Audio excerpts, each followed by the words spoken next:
few different reasons that you have seated port de bras in your conditioning program.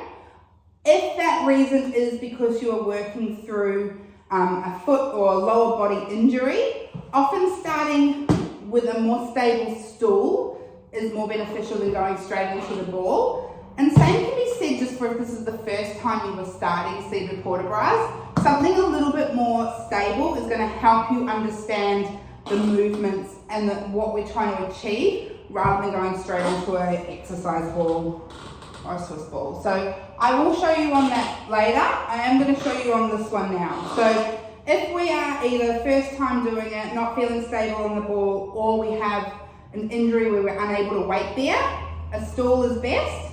I want you to make sure it doesn't have a back or sides or anything like that, so we're free to move.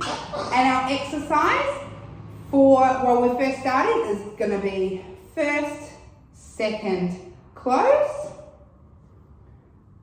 first, fourth, and close. And you can obviously change these eye lines to whatever works for you in your syllabus that you're doing. These are all just suggestions. We come back up to fifth and we're going to hold in fifth and lower down. Now, the idea through here is that we're taking that movement from the core up. So we're not sinking into it. I'm really sitting up nice and tall and I'm still feeling that beautiful movement coming from the back, moving through. If you like to add on a little bit, you can also move into some arabesque lines, down, moving into your arabesque lines, up to you. Once you get comfortable with doing it, you can move into your class port de bras exercise. If you have things like chasses or arabesques, depending on your restrictions, you might be able to come into some of these movements. You might even be able to do some attitudes depending on, how much weight you're able to put through, if it is an injury, through the feet or, where the injury is, what restrictions you've been given.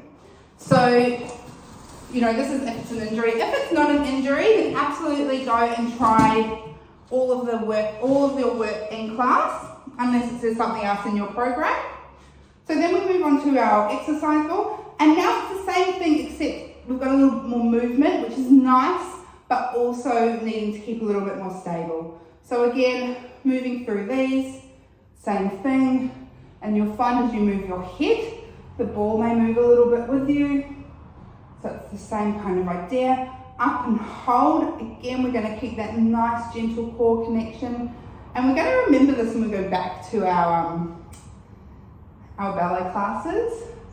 Nice little arabesque